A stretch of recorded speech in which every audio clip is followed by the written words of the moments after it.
You ever stumble across something online that's just so weird, and yet so popular you just have to know what is going on? Well, today we're doing exactly that. We're going to peel back the layers on a colorful, kind of creepy, and wildly successful indie horror game called Garten of Banban. So yeah, let's venture into this very strange kindergarten and see what we can dig up. Alright, so here's the game plan for this explainer. We're going to start with what this game even is, then meet its bizarre residents. After that, we'll put it in context with this whole mascot horror genre. Then we'll look at how YouTube basically made it a viral sensation, how it jumps from the screen into the real world with merchandise, and finally, what this whole thing tells us about entertainment right now. Okay, first things first. What in the world is Garten of Banban? To figure that out, we're just going to dive headfirst into the game's own strange, fan-documented world. To really give you a feel for let's call it a vibe of this game, I think we just need to meet a few of the locals. You'll see what I mean in a second. First up, we have Sir Dadadoo. Okay, so he's a leech monster who wears a tie and can possess other characters. You know, totally normal stuff. Then you've got Mr. Kebab Man. He's a robot mannequin on wheels. And get this, when you activate him, he just rolls around saying things like, "Give me your pancreas." And to round out this little crew, here's Queen Bouncilia, a giant kangaroo-like creature who is, apparently, the queen of the kingdom. So, what kind of game possibly holds all of this absurdity together? Well, underneath it all, it's a survival horror and puzzle game from a developer called Euphoric Brothers.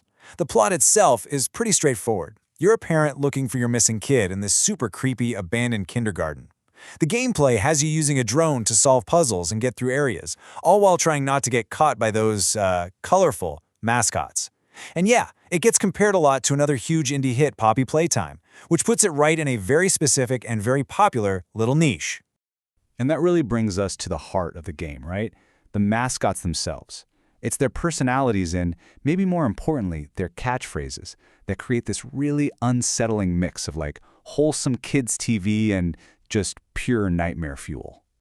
Just take a look at Jumbo Josh. He is a giant, hulking green monster whose entire job is to hunt you down and, well, you know. But his official catchphrase? Eat vegetables and fruits to become strong, like me. It's this clash of terrifying and weirdly positive that just defines the whole game's appeal. And then there's the guy the game's named after, Banban. He starts out as your friendly guide, but you can tell he's not exactly stable. And when he finally loses it, he turns into this demonic version of himself who, as we learned from good old Mr. Kebab Man, is obsessed with finding and eating pancreases. His catchphrase starts out so innocent, sharing is caring, but it twists into, what's yours is mine. And check this out, this is where the character design gets really deliberate. Banban has a direct opposite, Nab Nab. His name is literally Banban spelled backwards. One is the popular red friendly mascot, the other's a lonely blue spider-like outcast. One's got a colorful party hat, the other's is black and white. It's that classic good versus evil, light versus dark doppelganger thing, and it really drives home the game's themes. So we've got this creepy kindergarten, we've got these twisted kids characters. This isn't just random, okay? It's a formula, and it belongs to this pretty new but absolutely explosive subgenre. To get why this all works so well, we need to zoom out a bit and actually define mascot horror, and we're even going to pull in some academic research to help us out. Mascot horror games are all about tapping into a very specific feeling. They take these bright, colorful, seemingly safe characters from our childhoods, or what feels like our childhoods, and they twist them into something terrifying. But here's the really crucial part. It's almost always tied to some kind of corporate scandal. A toy company, a pizza place, a kindergarten, some brand that did something awful, covered it up, and left these monstrous mascots behind as the only evidence. This is a perfect example of how the genre just weaponizes nostalgia. One researcher, Zach Bellinger, says these games create an unsettling feeling of nostalgia gone wrong. And you can see it right here. On the left, that's Betty Spaghetti, a really popular doll from the 90s. On the right, Mommy Longlegs from Poppy Playtime.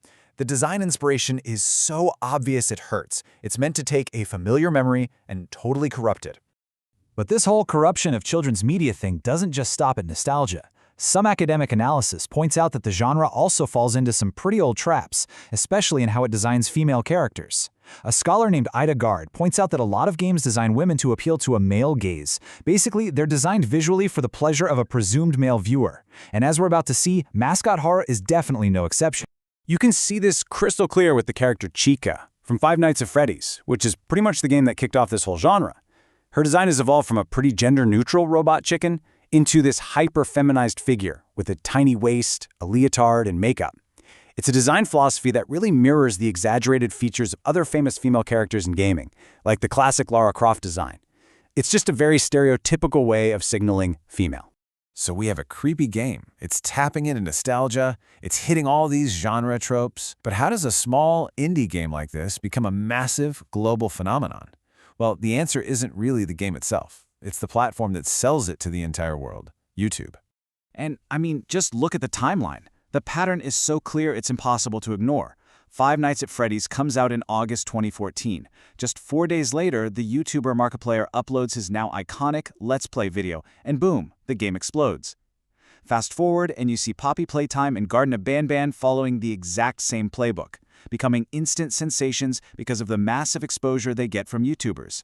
So what you get is this powerful feedback loop. Developers make these games that are perfect for streaming.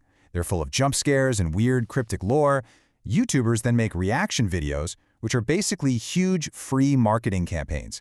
This creates a massive audience. And here's the key, a secondary audience of kids who are maybe too scared to play the game, but they love watching the characters. And that is how you build a brand that's way bigger than just the game itself. And of course, that kind of brand recognition inevitably leads to the final, most important step. Turning these digital monsters into physical products that you can actually buy. This is where the whole business model really comes full circle. And you might think it's all just cheap toys, but the market for this stuff is surprisingly serious. We found this blog post that analyzes a Garten of Banban plushie like it's a financial investment. Seriously. Fans are comparing design accuracy down to the percentage, the quality of the materials, and especially the scarcity. A limited edition plushie isn't just a toy, it's a collectible with a very real perceived value. It just shows how deeply invested this fan base really is. Okay, so let's put it all together. We've got a bizarre indie game, a viral YouTube machine, and a multi-million-dollar merchandise empire.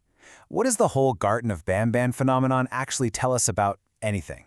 Well, it reveals this clear, repeatable formula that we're calling the mascot horror pipeline. Step 1, create a strange world. Step 2, tap into the established rules of the genre. Step 3, let YouTube amplify it to millions of people. And Step 4, convert that digital fame into physical products. But it's that last point that's so interesting.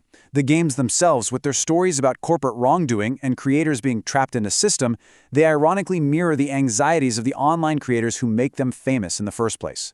And that really leaves us with a fascinating final thought to chew on.